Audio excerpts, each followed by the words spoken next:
आधी रात मोदी ने लगाया रेल मंत्री को फोन। पूरी रात हादसे वाली जगह पर खड़े रहे रेल मंत्री। जमीन पर बैठकर बिताई रात। हर कोई रह गया सन्न। चालू था सिग्नल तो फिर कैसे हो गया हादसा। हो गया बहुत बड़ा खुलासा। ट्रेन हादसे का असली सच आ गया सामने। मोदी ने की बहुत बड़ी कार्रवाई। 128 की रफ्तार से दौड़ रही थी ट्रेन। स्टेशन मास्टर पर बड़ा आरोप। रेल मंत्री ने खाई कसम। पहली बार मोदी को भी आया गुस्सा। उधर शुक्रवार को हुए भीषण रेल हादसे का अब तक का सबसे बड़ा सच सामने आ गया है। क्यों हादसा हुआ था, कौन इसका जिम्मेदार है, सारी बातें पता चल गई हैं। जिसके बाद मोदी का गुस्सा भी 7वें आसमान पर पहुंच गया है। खुद नरेंद्र मोदी हादसे वाली जगह पर पहुंचे थे और जो लोग घायल हुए थे उनसे मुलाकात की थी और हर संभव मदद का भरोसा दिलाया था।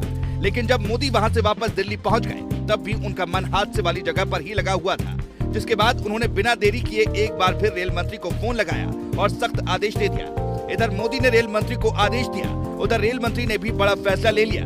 क्या है वो फैसला, उस पर बात करेंगे। लेकिन इसी बीच इस रेल हादसे पर सबसे बड़ा खुलासा जो हुआ है उसके बारे में जान लीजिए। शुक्रवार को शाम 7 बजे इस हादसे ने सभी को हिलाकर रख दिया, क्योंकि इसमें करीब 300 लोगों ने अपनी जान गंवा दी, जबकि करीब 11 लोग भी घायल हो गए। रेलवे के इतिहास में ये शायद सबसे बड़ा हादसा भी हो सकता है, क्योंकि इतने बड़े पैमाने पर आज तक किसी भी रेल हादसे में लोगों की इतनी ज्यादा जान नहीं गई है। 20 साल में तो ऐसा हादसा हुआ ही नहीं। हर किसी के जहन में ये सवाल उठ रहा था कि अगर सिग्नल ठीक था, स्टेशन मास्टर ने गाड़ियों को आगे बढ़ाने का निर्देश भी दिया था, फिर आखिरकार हादसा कैसे हो गया।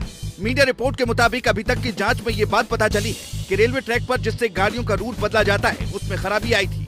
मिली जानकारी के मुताबिक ट्रेन की लाइन बदल दी गई थी, लेकिन इसके बावजूद असल में ट्रेन का ट्रैक बदला ही नहीं था, जिसकी वजह से यात्रियों से भरी ट्रेन सीधे जाकर मालगाड़ी के ऊपर चढ़ गई थी। यानी ट्रैक पर चेंजर की खराबी आई थी, जिसकी वजह से ये हादसा हुआ। लेकिन ऐसा कैसे हो गया, क्योंकि कंप्यूटर में तो सब कुछ ठीक दिख रहा था। इस बात की अब जांच की जा रही है। अब जांच के बाद ही पता चल पाएगा कि असल में क्या दिक्कत आई थी और इसका असली गुनहगार कौन है। लेकिन